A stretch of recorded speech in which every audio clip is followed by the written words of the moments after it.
Acredito em pessoas. Eu apresento, é isso, tranquilo. Pronto, pessoal, meu nome é Pedro Sousa, eu trabalho no Unesco como investigador, estou agora a começar o doutoramento, por acaso. Trabalho maioritariamente com imagem médica, mas a minha verdadeira área de especialização é mais em AI generativo. Portanto, de momento tenho trabalhado muito com AI generativo de imagem médica, portanto, a tentar gerar imagens quer de forma não condicional, quer de forma condicional, numa tentativa de uma espécie de data augmentation para todos os efeitos, mas já trabalhei com GenAI um bocadinho por todo o lado, trabalho um bocado com sinal, LLMs não são a minha praia, nem sou o maior fã, mas também já peguei um bocado nisso e pronto. Portanto, é só para vos dar um pequeno contexto. A minha formação base já agora é em engenharia biomédica, aqui na FEU. Por isso, se alguém conhecer alguém de lá, pode dizer mal à vontade. Pronto, eu fiz só um pequeno slidezito, coisa rápida. Agora eu descobri como é que se passa o slide. É que esse comando também já tem outros 30 anos. Eu ia dizer isso. Só para complementar, para quem não sabe, o Pedro foi meu orientador no Inestec e na altura, até por causa de um projeto da Júnior que nós tínhamos, que era o tradutor de língua gestual, acho que toda a gente sabe mais ou menos o que é que nós fizemos nesse sentido. Pronto, eu cheguei a falar várias vezes com ele, só que temos sempre aquela dificuldade de, ok, temos bons resultados, queríamos publicá-los, só que não sabemos onde, nem como, nem que implicação é que isso tem. Pronto, e o Pedro, como está no Inestec, sabe mais do que nós todos juntos, portanto, pronto, vai-nos ajudar nesse sentido. A questão de publicar é uma coisa que eu acho, e eu também já tive falado isto contigo, acho que é uma área que vocês, tendo em conta a área em questão,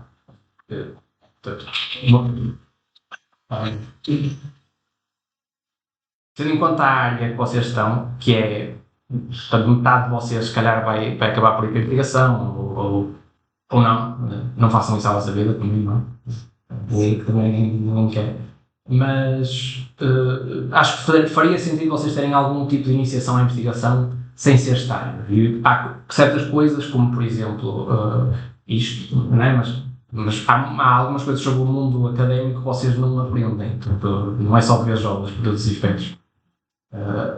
E que vocês não aprendem. E nesse sentido é que eu também me propus a dar uma coisita pequena. É um crash course, lá está. Pronto. Eu tentei delinear a coisa o mais simples possível. Eu pus 8 pontos de relevância, que são normalmente os pontos que nós vamos um bocadinho ordem por ordem quando estamos a tentar escolher uma venue. Portanto, tendo em conta que já temos a publicação ou que estamos a começar a escrever, sabemos mais ou menos o tema, ok, passo a passo qual será então a ordem de relevância. Começando pelo tipo de venue em si. Vocês veem que eu tenho a tabela inclui. Existem mais tipos de venues, tecnicamente, mas não são assim tão relevantes para os efeitos. Mas dá para ver que nós, por exemplo, no Inesc pomos muita coisa. Nice. Não, esquece. Chegada a vontade. Fazemos muita coisa em conferências. Que são tecnicamente bastante rápidas, no sentido em que, portanto, temos aquela deadline, é só entregar as coisas, a conferência acontece também numa data fixa, portanto, nesse sentido é muito rápido.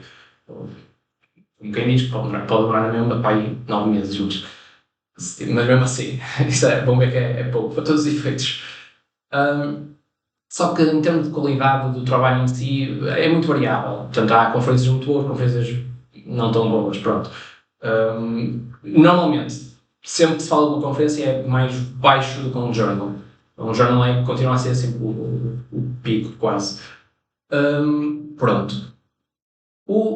Já o journal, que foi uma coisa que eu também tivemos a pensar para este paper em questão, do vosso tradutor, é um bocadinho mais lento, no sentido em que há muito para-arranca com os reviewers, portanto, vocês mandam alguma coisa ao reviewer, o reviewer manda de volta a dizer é preciso X ou é preciso Y, portanto, pode ficar tempo indefinido, pode ficar anos nesse processo, que é horrível. Mas também advém um bocadinho, lá está, o facto de um paper para journal ser uma coisa bastante mais madura. Portanto, enquanto, por exemplo, um paper de conferência tem um limite de páginas, normalmente eles metem 12 ou 6 de dupla coluna, 8 de dupla coluna, um journal não tem um limite de páginas. Portanto, vocês, tudo o que tiverem é para pôr. E nesse sentido é muito mais difícil fazer ao mesmo tempo. Claro, também é muito mais valioso, porque em termos de valor de arquivo, portanto, vocês terem uma coisa, um paper de journal indexado nos grandes indexers, pronto, é uma coisa ótima. E na vossa idade era impecável, quem me dera. Mas mesmo assim, ainda assim os journals ainda hoje são difíceis, especialmente tendo em conta recursos.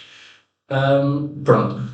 Depois, workshops, um bocadinho parecido com conferências, mas lá, um workshop está sempre à partida dentro de uma conferência, ou seja, acaba por ser uma coisa só mais especializada do que a conferência em si, e normalmente para trabalho um bocadinho mais preliminar também. Depende um bocado do workshop, mas pronto. E lá está, um bocadinho o reconhecimento que vocês obtêm de publicar num workshop acaba por ser sempre um bocadinho menos do que na conferência, na mainline da conferência. Tem special issues, que é umas, portanto, advêm também de journals, portanto, estão incluídos dentro de journals, portanto, é a mesma coisa em termos do processo de review, mas é ainda mais, possivelmente, em termos do que um journal, em termos de tempo, ou seja, há special issues que demoram um tempo absurdo, ou seja, já vi papers que demoraram 5 anos de review, do momento em que alguém o submete até o momento em que o paper está publicado, 5 anos passarem é um absurdo, mas pronto. Mas lá está, mas é uma coisa que é muito competitiva, tanto que há muitos special issues que são só invite only, portanto, só por convite, é que o pessoal pode publicar. De uma forma também tem um valor um bocadinho acrescido. Pronto, em termos da área e do scope da conferência em si, ou da venue, vocês têm, no caso, eu, por exemplo, já estive a fazer alguma pesquisa no que poderiam ser as venues para uma publicação do género, como aquela que vocês têm na Júnior. Entendo que vocês têm vários projetos, mas eu só conheço um ou dois. Pronto. Este segundo passo é bastante linear, ou seja, enquanto o primeiro é um bocadinho mais difícil, este segundo é bastante simples, é só olhar para todas as venues e dizer, ok, de todas as venues que eu tenho, qual é que se enquadra melhor com o tipo de paper, com a área do paper em que eu estou a tentar submeter. Portanto, é só isso. Pessoal, normalmente está no título, todos os efeitos, mas também há que ver, eles discriminam, quase todas as venues discriminam mesmo quais são os aims daquilo. E também dá para ver os papers que eles têm publicados mais recentes, para todos os efeitos, portanto também ajuda a ver. Só um aviso que é, há venues que têm portanto, dizem que se fazem e acontecem quase, que é, dizem que têm papers sobre tudo e mais alguma coisa, portanto, que têm as mais diversas áreas do saber e não sei o quê, e na verdade isso é um bocadinho predatório, porque depois vai saber bem e a maior parte não está indexada, ou seja, cientificamente não é ético ao mesmo tempo, porque não estão disponíveis ao público, ou então estão fechadas por um paywall, é um bocadinho confuso nesse sentido, mas isso também é uma questão que eu também abordo mais à frente um bocado. Pronto. Eu em terceiro pus os custos, porque no vosso caso, normalmente não fica neste lugar, não fica em terceiro lugar, mas no vosso caso acho que faz um bocadinho mais sentido, porque vocês têm um budget limitado, portanto, eu não sei se vocês têm noção quanto é que, e eu por acaso falei com a Mariana sobre isto, e quando me disse, ela até ficou com os olhos abertos, ela não tinha noção quanto é que custava publicar um paper. Portanto, imaginem, enquanto existem journals open access que são até de graça e tudo mais, e mesmo conferências e modulos que são de graça, publicar um paper normalmente ronda os 500 euros numa conferência e num workshop é igual, e num journal não há quase nada menos de 2.000 euros. Portanto, são valores um bocadinho proibitivos, mas portanto, também não é uma coisa com que eu concordo muito.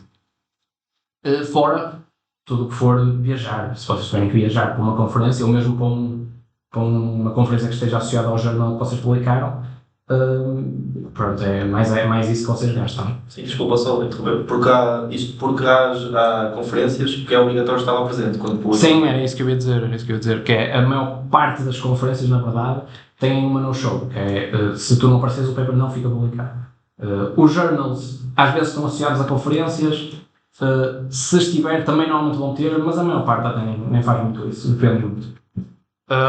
Pronto, e depois também há a questão que é, existem conferências que vocês publicam na conferência e depois os melhores papers, ou alguns dos papers, são escolhidos para serem publicados num journal. Portanto, é assim um bocadinho, ou seja, vocês têm a hipótese de melhorar o paper e publicá-lo depois num jornal e adicionar mais experiências, que é um processo também um bocado complicado.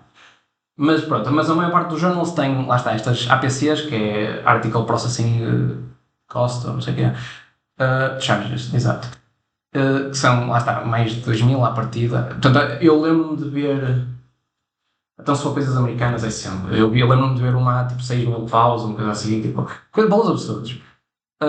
Há sempre contos para estudantes, outros contos, se vocês quiserem, por exemplo, existem bens que permitem ir híbrido, em vez de estar lá presencialmente para estar online, fica sempre um bocadinho mais barato, e eles também podem ou não descontar um valor, ou totalmente, dependendo das condições do país, é assim, varia muito, pronto. Eu incluí também um tipo de journal que não é muito comum nós vermos, pelo menos na nossa área, e eu conheço só um, na verdade, que são Diamond Aways de Open Access, que são de graça, mas depois não são indexados no sítio certo, ou são super demorados, porque são geridos basicamente por equipas de investigadores, portanto não é bem uma empresa que gera aquilo, se bem que a maior parte dos indexers são empresas, mas são non-profit. É um bocadinho tipo um investigador ali, um investigador aqui, que juntam-se e querem fazer um journal e fazem de reviewers. Só que então o processo é um bocadinho custoso, porque eles são super inconsistentes normalmente, ou então aquilo só dura para aí 3 meses, vocês publicam, só têm aquela janela de 3 meses para te submeter, porque depois o comitê muda e acaba tudo outra vez. Por isso, pronto, é um bocadinho chato nesse sentido. Pronto, indexação, que era aquilo que eu já estive a falar e que vocês se calhar não têm grande noção do que é, mas portanto, eu aqui incluo os 4 maiores publishers de papers que nós temos internacionalmente, sendo eles a Springer, o I3S, a ACM e o Elsevier. Vocês depois também têm o Information Fusion, têm o MDPI, há mais alguns, pronto. Mas eu incluí só 4, só para dizer que se vocês publicarem com estas 4 entidades, à partida está garantido que o paper será depois, possivelmente automaticamente só por ser uma conferência daquela. Nós, por exemplo, temos uma conferência, a maior parte das conferências cá em Portugal são I3Es. Os journals, nem por isso, mas temos uma conferência que é a Ibérica de reconhecimento de padrões, exato, e que é associada ao I3E. Portanto, logo por aí já temos direito a ranking, já temos direito a imensa coisa. Claro que os registros depois também são mais caros, né? Isto para dizer que é melhor, e é um bocadinho um rule of thumb que o pessoal usa, que é melhor publicar num workshop, portanto, de uma conferência assim, top tier mesmo, do que num journal que seja low tier. Portanto, se vocês forem, eu não sei quem daqui conhece conferências tipo o Neurips, ou o SNL, ou o ICCB, esse tipo de coisas. Portanto, é melhor publicar num workshop dessas do que pôr num jornalzito qualquer.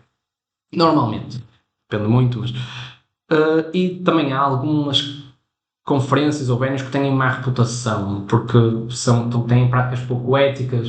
Eu depois vou falar um bocadinho disso, só para vocês também terem noção, terem um bocadinho de cuidado com as conferências. Por exemplo, o I3S Access e o MDPI, e alguns dos MDPIs, são um bocadinho inflacionados, quase. Eu daqui a um bocado explico melhor, mas eles quase que inflacionam os próprios números, então é um bocadinho shady, no sentido que se vocês quiserem publicar com eles, a probabilidade de vocês serem rejeitados é imensa, e ao mesmo tempo, mesmo que sejam publicados, não compensa assim tanto. Pronto. Isto tinha tudo a ver com métricas também, portanto, vocês conseguem ver que, desculpem a parede para isto, mas por acaso para este precisei, que era os rankings das conferências do journal são diferentes. Vocês, os rankings de conferências, há vários sistemas de tipo de métricas que conseguem medir isso. Tens o Core, o Simago, portanto, são só registros diferentes, mas é tudo a mesma coisa. Mas normalmente vai de C4, C3, C1 e depois acaba em A-star. A-star sendo o topo do topo. Num journal já é mais por métricas, portanto não há um... Existe rankings, são os quartis que eu vou falar a seguir, mas a maior parte, o pessoal gera-se muito pelas métricas, tipo, quão mais alto é o H1 Index, é um tipo de cálculos que eles fazem no final de cada ano, que é do estilo, tipo, número de papers, número de citações a dividir pelo número de papers. Há fórmulas diferentes, mas basicamente é quantas mais citações os papers deles tiverem, melhor, porque quer dizer que, portanto, todos os papers que eles aceitaram foram realmente relevantes. Mas o journal lá também está dividido em quartis, ou seja, Q4 para Q1, vocês podem ter, por exemplo, um journal que é Q1 na área de Computer Science, mas depois é, por exemplo, Q2 na Biologia, se for uma coisa tipo de Computer Science aplicada à Biologia, lá está, que existem algumas. E agora falando desta questão do I3S Access e do MDPI, o Low Acceptance Rates, que basicamente são journals que inflacionam os números como eles recebem imensos papers, vamos imaginar, eles põem uma call para vocês submeterem até dia X, tudo bem, se vocês submetem, mas eles recebem de 2.000 papers, eles escolhem aceitar só tipo 50 ou 100 papers, que é para poder dizerem que rejeitaram tipo 90%, porque isso é sinal para eles de prestígio quase, que é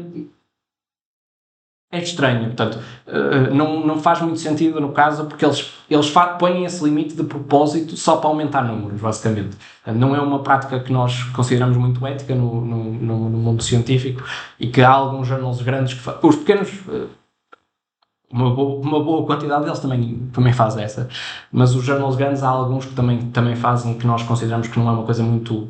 Portanto, só por si os jornais também têm má reputação.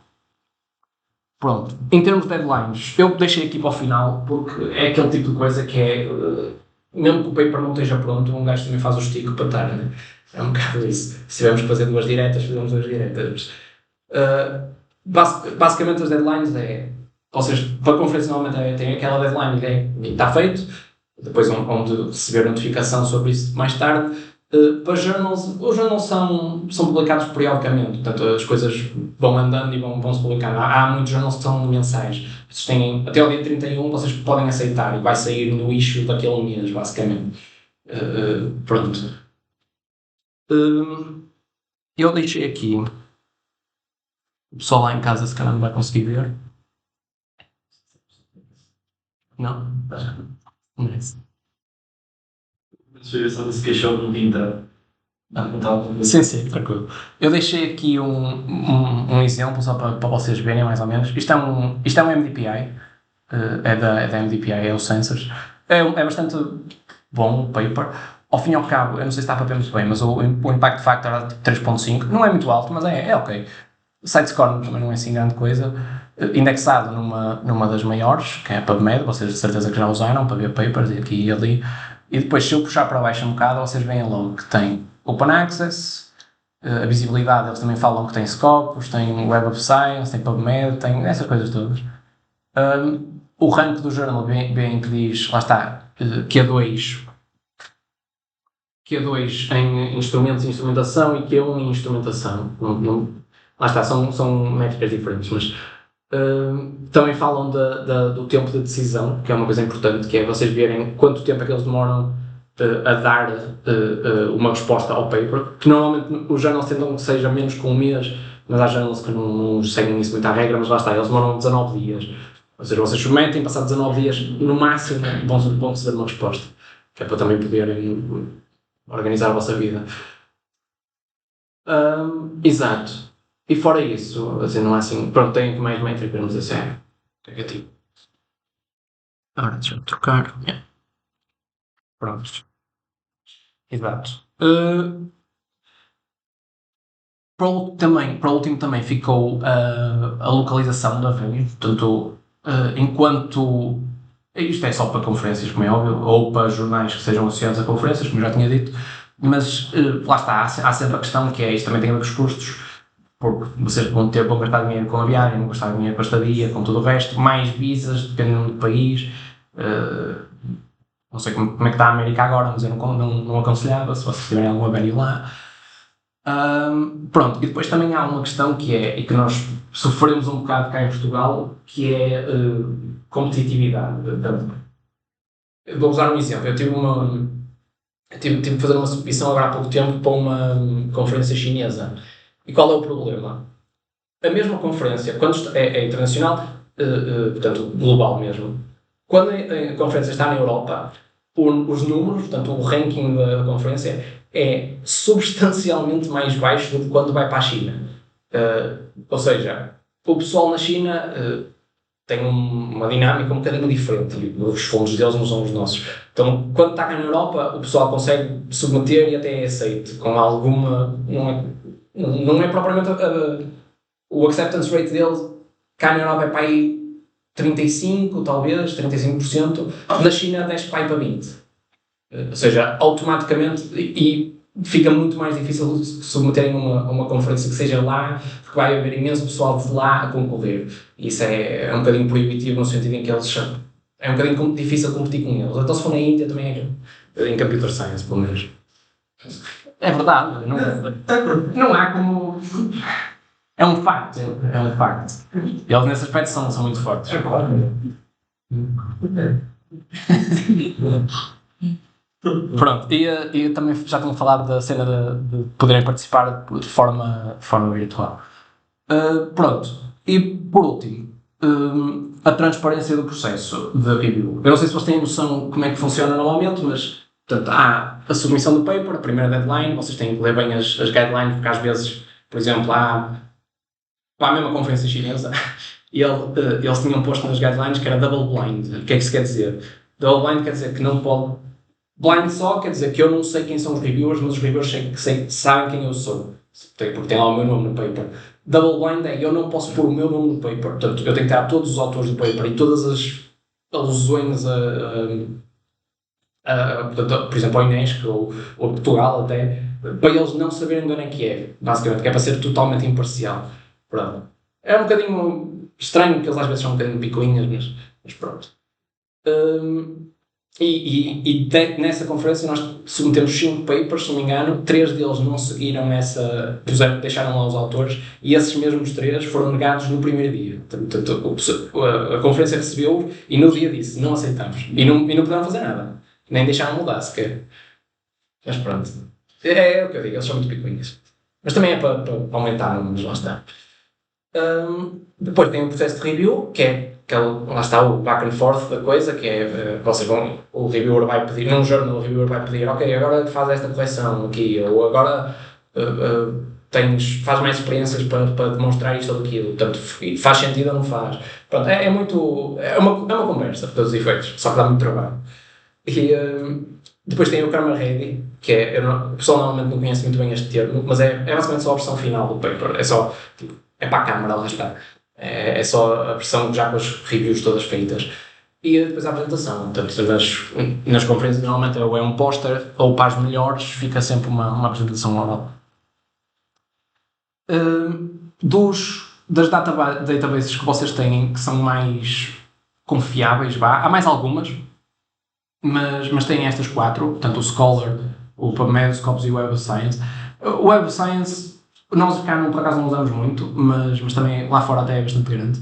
Mas há sempre 3 perguntas que nós tentamos fazer quando estamos a tentar escolher uma venue, que é mais no sentido de, por exemplo, se a venue é peer reviewed, ou seja, quem é que me vai dar review ao paper, se são os meus pares, ou seja, se é pessoal formado na área, ou se é...